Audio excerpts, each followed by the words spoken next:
I was sitting on the couch, scrolling through my phone when her text popped up on the screen. I'm keeping the house in the divorce. You can find somewhere else to live. I stared at the message, my heart pounding in my chest, but not from sadness, from quiet anger. After 10 years of marriage, this was how she wanted to play it? No conversation, no face-to-face talk, just a cold message claiming everything we'd built together.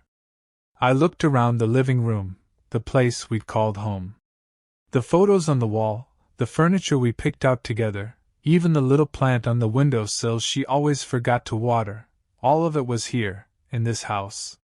And now she thought she could just kick me out with one text? I took a deep breath, steadying myself. Good luck with that, I texted back, a small smirk forming on my face. See, what she didn't know, or had conveniently forgotten, was that the house wasn't really hers to take. When we got married, the property documents had been carefully drawn up. The house was mine before we even met, inherited from my grandfather. It was in my name, fully paid off, and protected by legal agreements she never bothered to understand. For the next 2 weeks, she acted like she'd already won. She moved forward with the divorce like the house was a done deal. I heard from mutual friends that she was telling people she'd finally be rid of me and settle into her home. But I stayed quiet. I didn't need to argue or fight. I just waited. Then, 2 weeks later, her lawyer called. I let the phone ring twice before answering, trying to keep my voice calm. On the other end, the lawyer's tone wasn't confident or aggressive like I expected. It was nervous. I think we need to talk. There's been a misunderstanding about the property documents. I leaned back, feeling the rush of satisfaction I'd been holding back for days. Oh, now they wanted to negotiate? But little did I know, what was coming next would turn the whole situation upside down, and leave both me and her stunned. I sat there holding the phone, listening carefully as her lawyer fumbled for words. It seems there's been an oversight on our end, he said quietly. I could almost picture him sweating on the other side of the line, papers spread out in front of him, realizing they had made a huge mistake. I didn't say much, just let him keep talking. The house title is, solely under your name. My client wasn't aware of the full ownership details. Of course, she wasn't aware. She never cared about the details, only about what she wanted. That was part of why our marriage had crumbled. While I worked hard, managing the family property, dealing with repairs, taxes, and legal matters, she lived like none of it concerned her. Over time, small cracks had become bigger ones. Arguments over money, over priorities, over loyalty. I knew we were heading toward this, but I never imagined she tried to take everything on her way out. I remembered the day we signed the prenup. She brushed it off like it was nothing, joking that we never need it. I was the one who insisted, just in case. Now, it seemed, just in case had arrived. But even with the legal protections, I couldn't shake the feeling that she wasn't done yet. Why was her lawyer calling me directly, and why now? Something about his voice, the uneasiness, made me wonder if there was more they were hiding. Was it just about the house, or were they planning something else? My gut told me this wasn't over, not by a long shot. And as I hung up the phone, I couldn't help but glance at the front door, half expecting another surprise to show up on my doorstep. That night I barely slept. I kept hearing the lawyer's uneasy voice in my head, going over every word. Why would he call me directly instead of going through my lawyer? What were they scrambling about behind the scenes? My wife hadn't texted again, which was strange for someone who usually loved control. She'd been so confident, so sure she'd walk away with the house and leave me scrambling. But now, silence. The next morning, I got a message from a friend, someone who still kept in touch with her circle.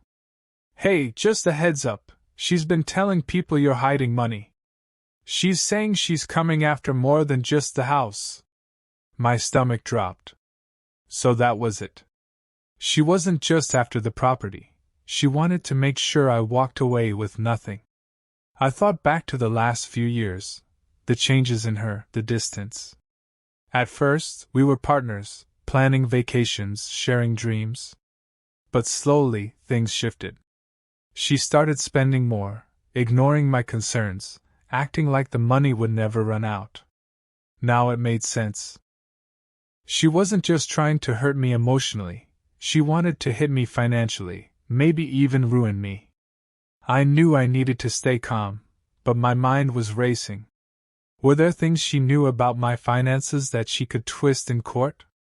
Were there gaps she could exploit? I called my lawyer, but he was out of town for the next 2 days. 2 days felt like an eternity. By the afternoon, another message arrived, this time from an unknown number. You don't know the full story. Meet me. It's about your wife. My heart pounded as I read it again. Who was this, and what did they know? I stared at the unknown message, my hands slightly trembling. You don't know the full story. Meet me. It's about your wife. My heart raced. Who could it be? A friend? An enemy? Someone from her side, or worse, someone she had crossed. I hesitated, debating if I should reply or ignore it. But curiosity got the better of me. I typed back. Who are you? What do you want? Seconds passed. Then another message. If you want to protect yourself, meet me tonight. I'll explain everything. I spent the next few hours pacing around the house. Thoughts ran wild through my head. Could this be connected to the divorce? Did she have secrets I didn't know about? Maybe debts, maybe affairs? I realized how little I truly knew about what she had been doing behind my back. She always acted like she had nothing to hide, but was that just part of her game? As night fell, the air in the house felt heavy. Every little sound, the creak of the floorboards, the hum of the fridge, made me jump. I kept checking my phone, waiting for another message. My lawyer still hadn't called back. I felt alone, caught in the middle of something that was spinning faster than I could control. Finally, just before midnight, I got the address. It was a coffee shop on the edge of town, a place I hadn't been to in years. My mind raced as I grabbed my jacket, my chest tight with anticipation. I didn't know what I was walking into, but I knew one thing: the stakes were higher than I thought. As I locked the front door and stepped into the cold night, I couldn't shake the feeling that this meeting would change everything. I pulled into the dimly lit parking lot of the coffee shop, my pulse quickening as I spotted a figure sitting alone at one of the outdoor tables. I hesitated for a moment, gripping the steering wheel, then forced myself to step out of the car. As I approached, the figure looked up, a woman, maybe in her 30s, wearing a dark coat and nervously glancing around. You're... I started, but she cut me off. We don't have much time, she whispered, her eyes darting toward the street. I worked at your wife's office. She's been planning this for months, the house, the money, everything. But there's more. She's in deep trouble, and you're her way out. My stomach tightened. What do you mean, trouble? She owes people, dangerous people. She thought she could cover it up by getting everything from you in the divorce. But they know about you now. They know where you live. I felt a chill run down my spine. This wasn't just about a messy divorce anymore. I was tangled in something much darker. Before I could ask more, her phone buzzed. She looked down, her face paling. They know I'm talking to you. She shoved a piece of paper into my hand. Go home. Check the basement, you'll understand. But don't trust her. And don't stay too long. With that, she hurried off into the night, leaving me standing there in shock. As I drove back, gripping the steering wheel tightly, my mind raced. What was in the basement? Why had she warned me not to trust my own wife? Pulling into my driveway, I sat there for a long moment, staring at the darkened windows. My home, the place I thought was safe, suddenly felt like a trap. I sat in my car for what felt like forever, staring at the house. Every light was off, but I could feel the tension pressing down on me. Finally, I forced myself out, clutching the slip of paper she'd given me. As I stepped inside, the silence was thick. The house, once filled with memories, now felt like an empty shell. I made my way to the basement door, heart pounding. Slowly I opened it, the creaking hinges echoing through the hallway. I flicked on the light and stepped down the narrow stairs, every step feeling heavier than the last. When I reached the bottom, I froze. Stacked neatly against the back wall were boxes I didn't recognize. I opened one, bank statements, credit card bills, hidden accounts, all in my wife's name. There were debts far beyond anything I'd known about, with names and amounts scribbled in red pen. She hadn't just been spending, she'd been spiraling. Suddenly, I heard the front door open upstairs. I whipped around, heart racing. Footsteps. She was home. "Why are you down there?" her voice called out, sharp and cold.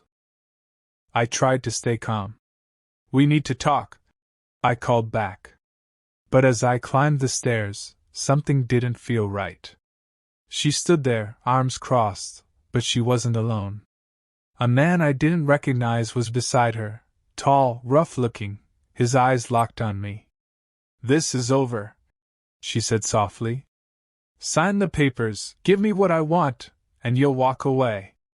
I stared at them, realization dawning. This wasn't just a divorce. This was a setup.